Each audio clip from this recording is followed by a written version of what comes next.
Olá pessoal, então na última aula nós estávamos falando sobre a definição de temperatura a partir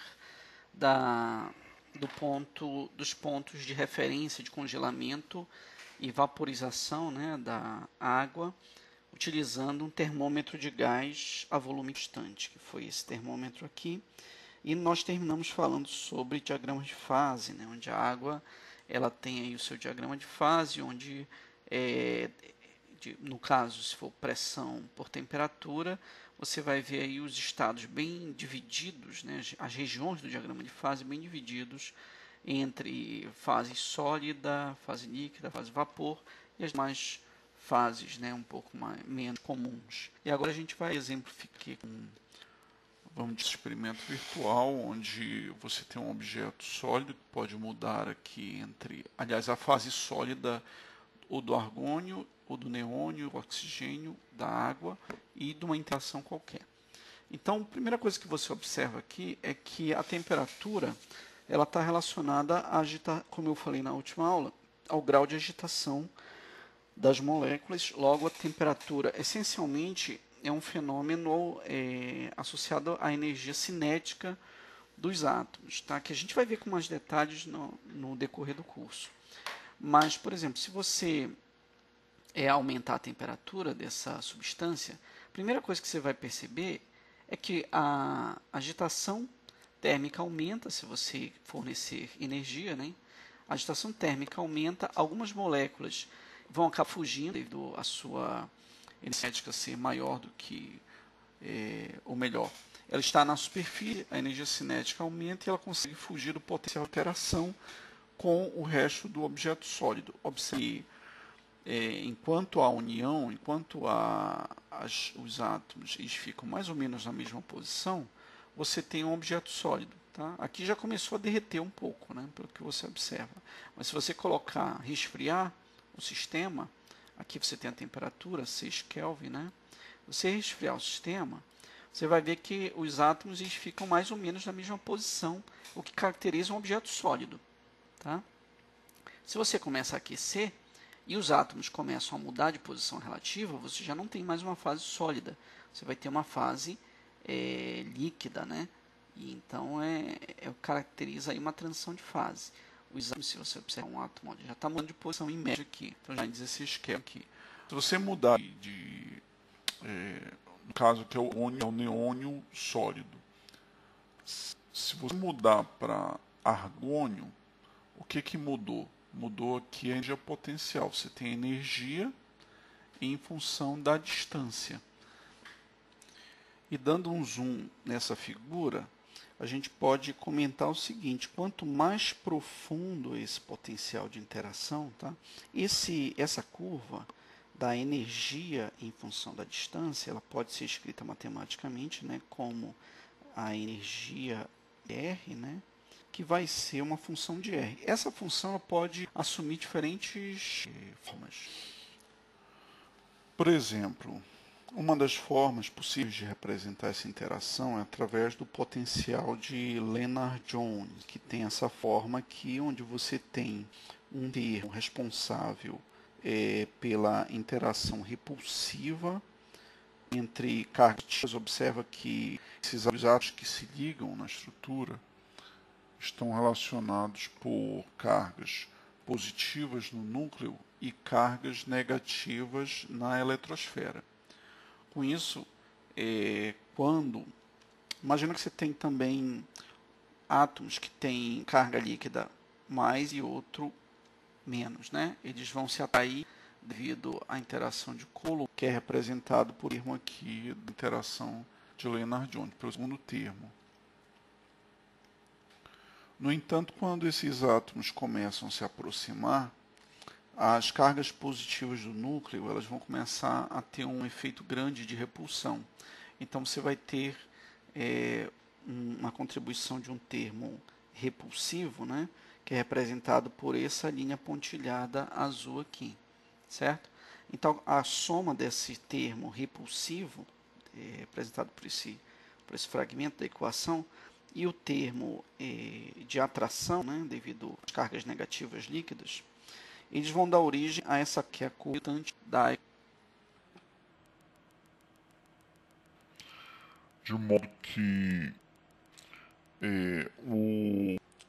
como você tem aqui a energia contra o raio, né, a distância interatômica, então vai existir um mínimo de energia. Você sabe que a natureza ela gosta de minimizar a energia, onde eu vou encontrar a distância de equilíbrio entre esses dois átomos, que seria o R0, né, o R de equilíbrio. Então, se eu tenho um sólido, o sólido ele vai estar acomodado com distâncias interatômicas dadas por essa distância de equilíbrio. Okay? Então, essa equação, guarde essa forma em mente, porque quando a gente falar de dilatação térmica daqui a pouco, a gente precisar representar a interação, né, entre dois átomos por uma curva aproximadamente parabólica. Esse fundo aqui dessa função é aproximadamente igual a uma parábola. Então, quando esse raio ele é aproximadamente constante, uniforme para todos os átomos, eu tenho um objeto sólido. Quando esse raio não é fixo, ele começa a variar, eu vou ter uma fase vítrea ou fluida, né? E aí vai variar a distância interatômica. De qualquer maneira, sempre você vai poder representar matematicamente essa interação por uma equação que tem um termo atrativo e um termo repulsivo. Às vezes, né, você representa isso por uma equação de Morse. Às vezes você vai associar equação de Morse com interação colombiana de carga, e você vai então sempre procurar uma curva desse tipo para interação entre átomos e moléculas. Voltando para a nossa simulação, aqui embaixo você tem o diagrama de fase das diferentes substâncias, argônio, oxigênio e água. Quando você muda aqui de argônio para oxigênio, observa que o diagrama de fase vai mudar. Então, você mudou um pouco o diagrama de fase. A água, por exemplo, ó, mudou um pouco. A figura também muda, porque a água ela é uma molécula triatômica. E então o que vai acontecer quando você observa que na fase sólida a molécula de água está aproximadamente na mesma posição, então ela está ligada aqui por ligações de hidrogênio, né? Então quando você aumenta a temperatura, o que você está fazendo? Aumentando, primeiro você quebra as ligações de hidrogênio. Observa que houve uma contração. Olha só, que interessante essa simulação. Observa que quando você está na fase, você tem um certo volume. Quando você aquece a água, ao invés de dilatar, ela contrai. A água abaixo de 4 Celsius, né? Ela tem uma expansão térmica negativa. E depois que ela expande, tá, okay? Depois que você vai aquecer, aí sim ela expande, ela começa a expandir. Então ela vai expandir na fase sólida ainda, e depois então vai para a fase líquida. Ainda na fase sólida, agora sim, ela vai para a líquida e depois gasosa. Se aquecer mais, eu vou ter a água na forma gasosa, né? Que ela vai começar a se espalhar pelo recipiente.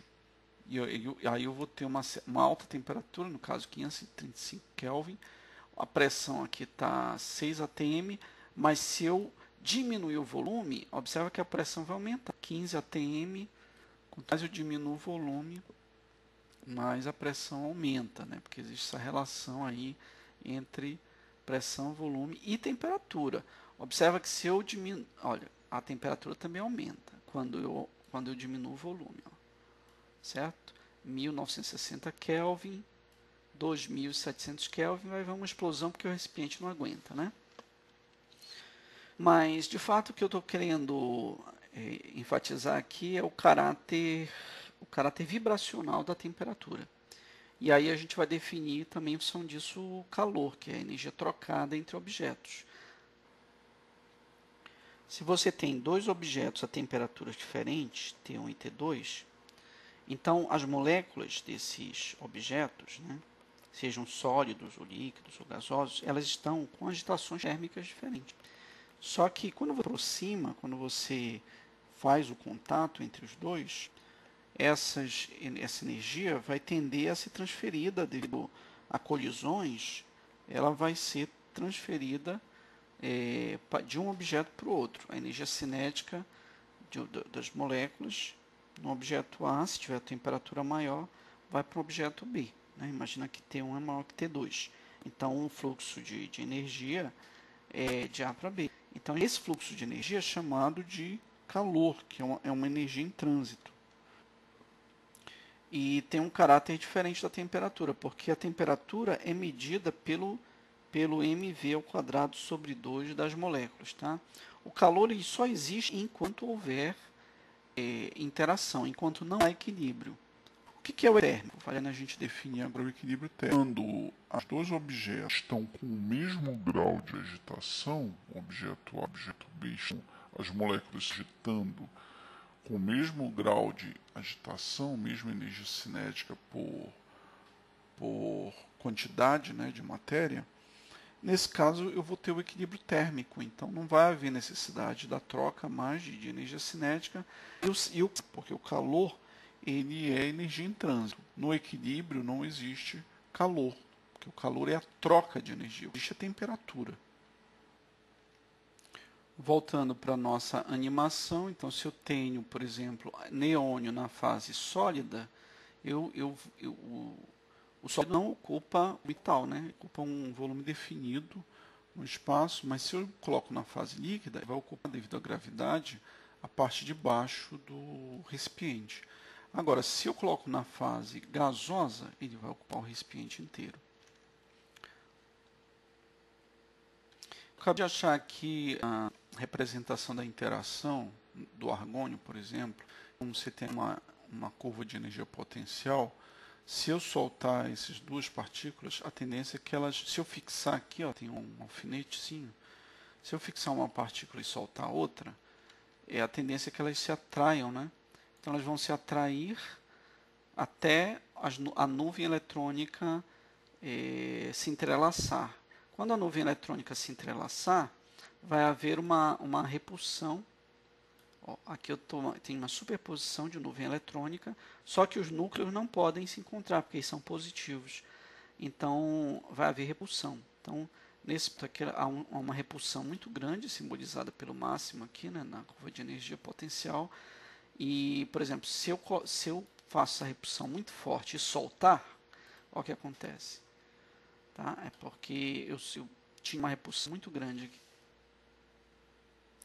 No entanto, se eu deixar o átomo no mínimo de energia, observa que ele não está sendo repelido nem atraído consideravelmente, né, porque já está no mínimo de energia.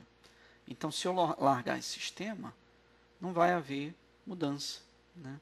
Ele não vai se deslocar, ele já está no equilíbrio. Então, basicamente, são esses conceitos que definem aí interação entre átomos, temperatura e calor. E como nós estávamos falando de temperatura, eu vou voltar para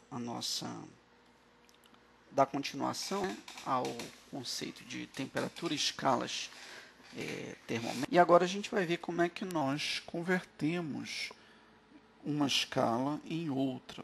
Nós vimos na aula passada a escala Kelvin, né, que é definida em função de um fenômeno físico ou de um fenômeno observável, certo? Então, por isso que ela é uma escala absoluta, porque ela é definida em função de primeiros princípios, e ela varia de zero, né, e onde zero é a condição onde não há agitação térmica.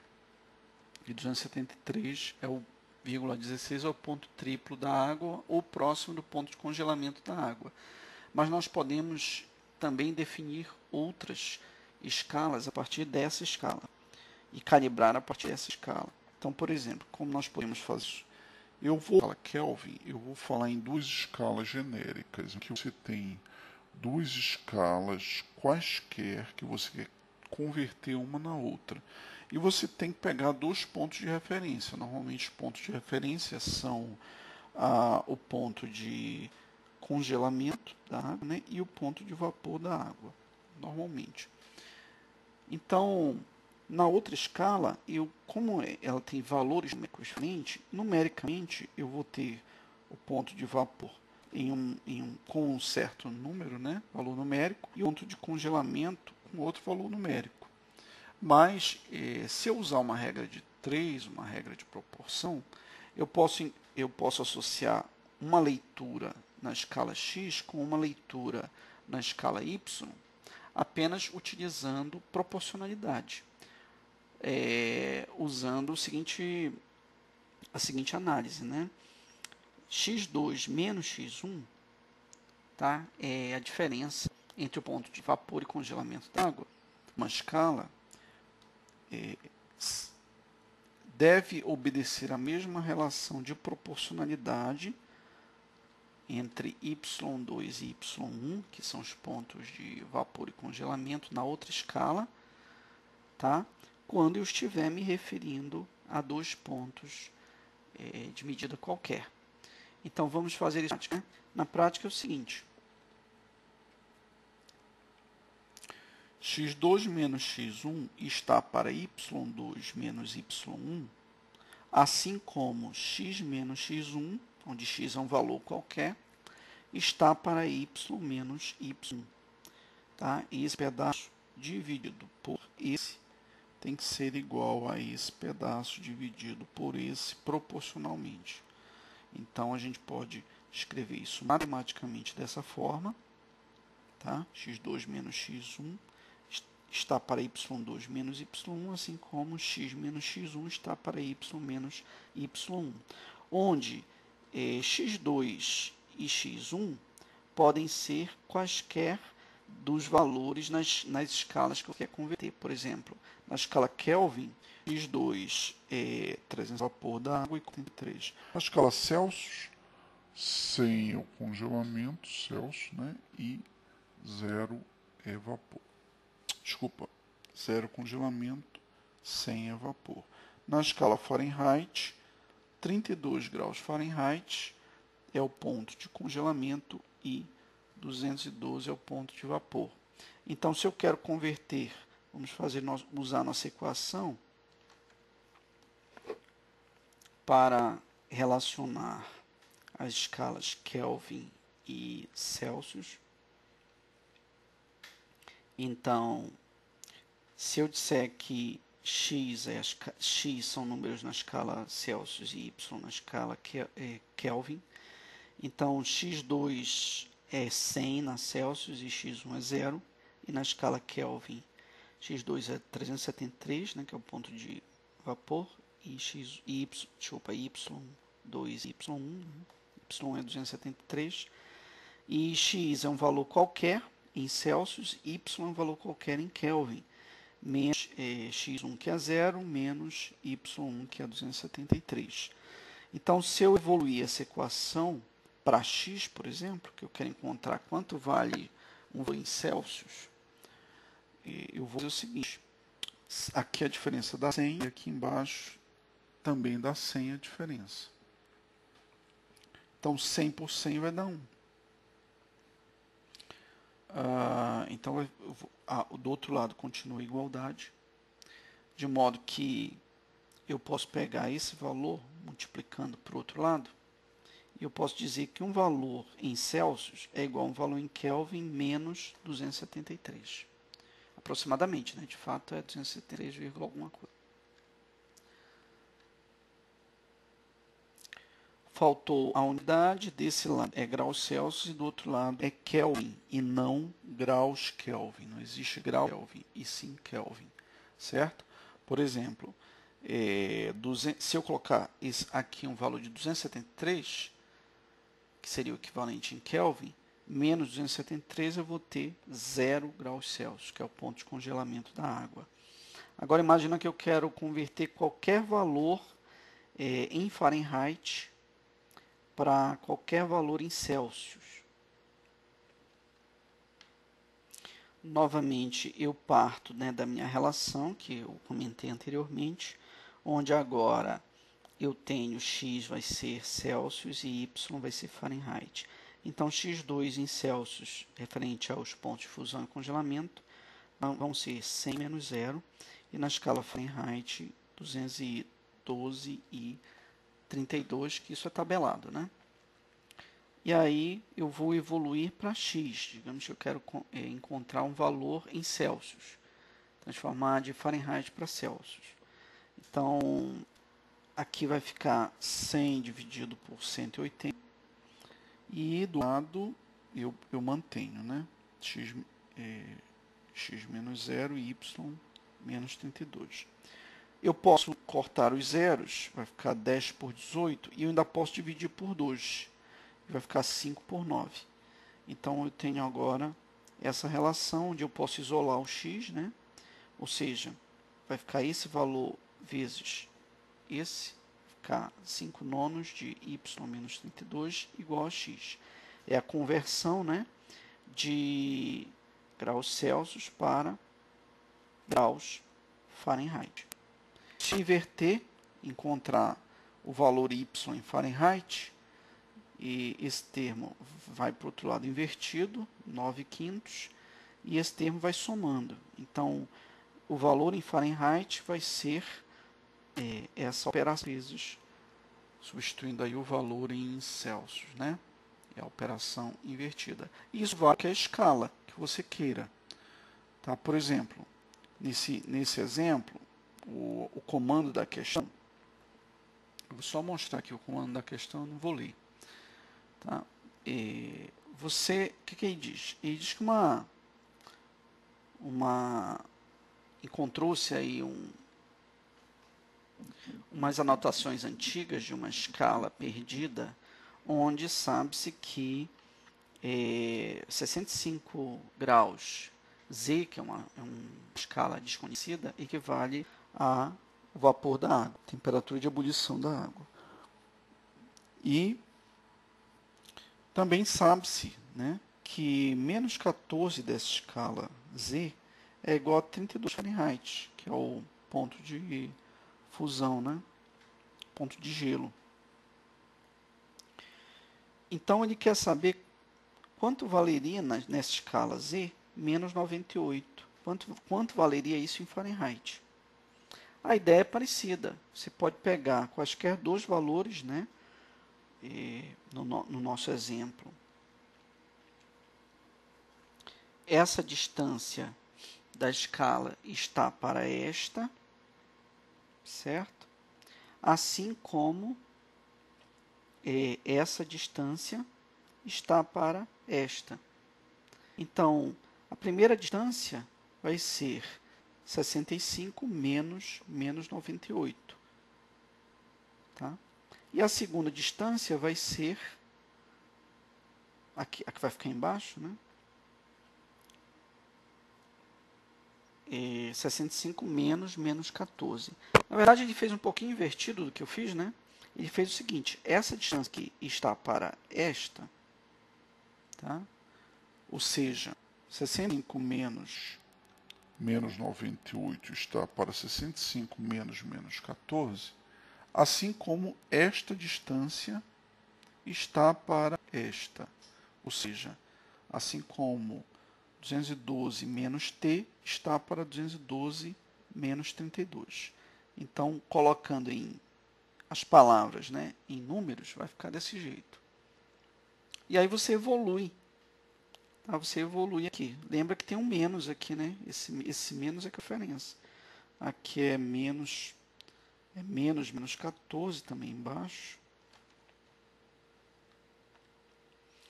E vai ficar, então, uma soma aqui em cima e uma soma embaixo, né? Então, vai ficar 163 em cima e 79 embaixo. E aqui você repete simplesmente. Na verdade, é 212 menos 32 dá 180. E você evolui para T, que é a temperatura em Fahrenheit que você quer encontrar em relação à escala perdida. E evoluindo para T, você vai encontrar aqui 98, menos 98 graus na escala perdida é igual a menos 159 graus na escala Fahrenheit.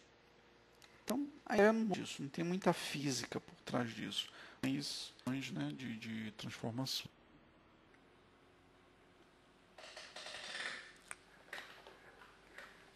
Bom, nós falamos de termômetro de gás, mas o que nós estamos acostumados a trabalhar no dia a dia são os termômetros de mercúrio, os primeiros termômetros, né, que a gente tem contato, que são os mais baratinhos, são os termômetros de mercúrio, onde você tem um vidro e dentro dele contendo o mercúrio na forma líquida, que é essa coisinha vermelha, que seja um líquido. E esse líquido ele pode caminhar pelo capilar à medida que o mercúrio dilata. Então, quando você aquece esse termômetro, o mercúrio vai dilatar dentro e precisa ocupar mais espaço, então ele vai subindo aqui para ocupar mais espaço. E aí você vai vendo, de acordo com a dilatação térmica do mercúrio, os valores da escala vão determinar a temperatura. Para isso você precisa fazer uma calibração, né, da variação do mercúrio, na expansão volumétrica do mercúrio com a temperatura. Então, é todo um estudo, calibração feita para isso. Mas, assim como você usa a variação de volume, no caso desse termômetro, para calibrar a temperatura, você pode também usar uma variação de energia potencial, por exemplo, tá? Que é o que acontece nos termômetros digitais. Caso ache um termômetro digital, você pode, aqui tem um termo na ponta, esse elemento aqui é um termopar, e a variação da energia potencial elétrica, né, nesse termopar vai ser relacionada, calibrada para te dar a variação de temperatura. Então, existem várias maneiras indiretas de você medir a temperatura. E, como nós falamos aqui de dilatação térmica, nós vamos entrar aqui no conceito de dilatação térmica já. Então, para a gente entender do ponto de vista microscópico o que é a dilatação térmica, a gente vai voltar aqui para o nosso exemplo, onde eu vou estar quieto sólido e ele vai estar agitando mais. E como ele está agitando mais, ele precisa de mais espaço para ocupar, né? Para dar lugar às vibrações. Então, quanto mais, por exemplo, aqui vamos ver nessa escala, você tem aqui a distância interatômica entre as moléculas. Quanto mais essas moléculas vibram, mais elas se afastam do ponto de equilíbrio e elas vão vibrar, né, com uma amplitude de vibração maior. Ou seja, a amplitude de vibração, né, é representado por esse valor aqui. Aí você diz, como tem mais amplitude de vibração, precisa de mais espaço. Não necessariamente. Na verdade, o que define a dilatação térmica não é somente a variação da amplitude de vibração, porque se os átomos aumentassem a amplitude de vibração e permanecessem em média na mesma posição, não teria dilatação térmica. Então esse é um sólido onde essa curva de energia potencial ela é simétrica. Se essa curva de energia potencial for completamente simétrica, em média, o R0 não muda.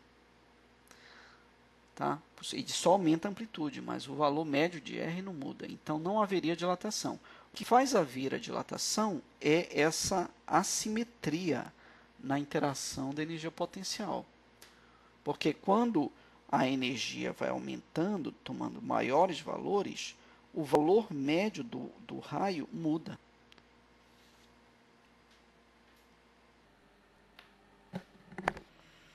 Você vai tomando posições de valor médio diferente. Aí sim você vai ter dilatação. Certo? Então é a assimetria da curva de energia potencial da interação entre os átomos que vai dar origem microscopicamente à dilatação térmica. Do ponto de vista de álgebra, a gente volta lá porque a gente viu no ensino médio, né? Se você tem uma barra de comprimento L0 e você aquece a barra, ela vai dilatar de um valor ΔL, onde ΔL vai ser proporcional à temperatura que você deu à barra e também proporcional à propriedade intrínseca da barra, que é chamado coeficiente de dilatação térmico. E esse coeficiente de dilatação térmica, por sua vez, ele está associado ao tipo de interação entre os átomos, ou ao tipo de energia potencial que você tem, a forma dela, profundidade, largura e etc. Então, é uma característica única de cada material, é o coeficiente de dilatação térmico.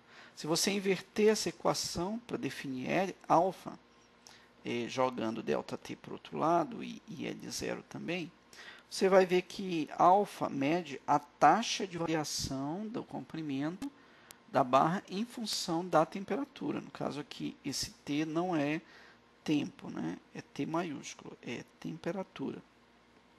Só que ele mede isso, alfa mede essa taxa de variação por unidade de comprimento. Por isso tem que ter um sobre L0 aí.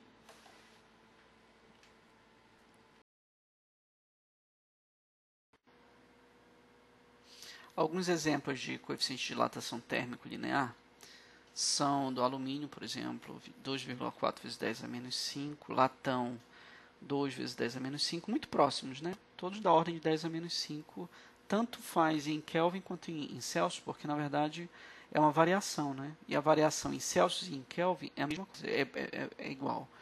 Então, o cobre, por exemplo, 1,7, bem próximos também.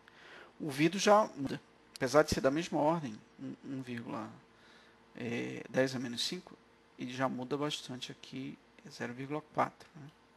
O ímbar, que é liga de ferro, níquel, bem menor, 0,09 vezes 10 a menos 5. Quartzo, 0,04 vezes 10 a menos 5. Aço, 1,2, próximo aqui do cobre. Né? Mas a ideia é a seguinte, são todos muito pequenos em graus Celsius, porque é da ordem de 10 a menos 5. Por isso que a dilatação, em alguns casos, para pequenas temperaturas, é praticamente imperceptível. Você só vai perceber se você tem um grande L0, um L0 muito grande, como é o caso aqui dessa figura, onde você tem uma estrada de ferro, onde o L da estrada de ferro, o L0, é grande. Então, aí você vai ter uma variação consideravelmente visível. Né? E no caso bidimensional, imagina que você quer uma chapa de ferro agora. Tá? Ela vai aumentando a temperatura, ela vai dilatar tanto para um lado quanto para o outro lado. Então a variação da área dessa chapa vai ser tanto essa área aqui de cima quanto essa área aqui de baixo, mais essa diferençazinha que a gente vai desconsiderar para efeito de cálculo. Então a variação da área S vai ser 2 vezes a variação, né, da área A, porque eu tenho uma área A de um lado e uma área A do outro lado, mais um ΔSzinho, ΔAzinho, que está bem aqui, vai chamar de zero, porque ele é, na verdade, ele vai ser ΔL, que é pequeno já, né, da ordem de 10 a menos 5, melhor, valor pequeno, ao quadrado, então fica menos, tende a zero. E a área A, essa área vai ser dado por L0, comprimento, né, da área, vezes a largura dela. E a largura é ΔL. Então, esse L0 vezes ΔL vai ser essa área. É a área da base vezes a altura. Onde eu tenho 2 por causa, né, da outra área. E ΔL é a dilatação linear, que nós conhecemos, ela é igual a L0 alfa ΔT, o coeficiente de dilatação linear. Muito bem. Só que L0 vezes L0 vai dar L0 ao quadrado. L0 ao quadrado é a área inicial, né, da placa. É o lado ao quadrado. Então, essa área inicial chama de S0 e o delta chama de ΔS. E 2 alfa vai ser gama, que é o coeficiente térmico. Superficial. Então, gama vai ser definido aqui como 2 vezes o coeficiente de dilatação linear, certo?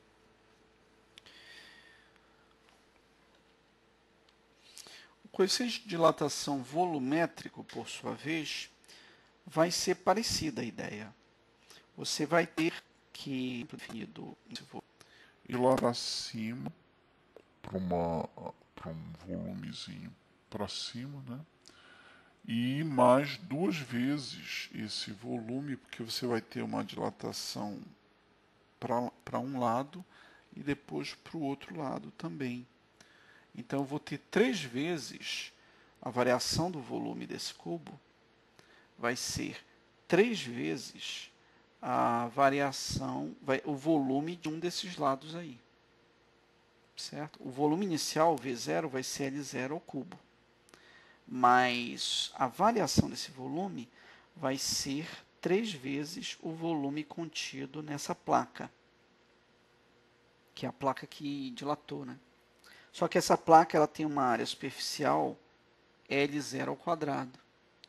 E ela tem uma espessura ΔL, onde ΔL é a variação dilatação linear. Então, o volume dessa placa vai ser igual à área da placa vezes a espessura dela. Tá? E esse vai ser o volume dilatado. 3 vezes o volume dilatado vai ser o ΔV. Mas, novamente, um pequeno termo referente às bordas, que a gente vai desconsiderar porque ΔL já é um valor pequeno. Quando você eleva ao cubo, você tem um valor menor ainda e você pode desprezar. Então, a variação volumétrica desse cubo vai ser 3 vezes. Lembra que ΔL é o coeficiente de dilatação linear, ele vai ser alfa vezes L0 ΔT. E aí você multiplicando L0 ao quadrado vai dar L0 ao cubo. Então vai ficar L0 ao cubo, que é o volume inicial, e sobrou quem? 3 alfa ΔT. Alfa eu vou chamar de beta, que é o coeficiente de dilatação volumétrico. E aí então eu vou ter a relação que a gente já conhece, né, para o coeficiente de dilatação volumétrico. Ele vai ser dado por V0 beta ΔT, onde beta é 3 vezes o coeficiente de dilatação linear. Eu vou ficar por aqui porque esse vídeo está com um pequeno problema de delay e talvez eu precise repetir ele, mas por enquanto é só e a gente se vê na próxima aula.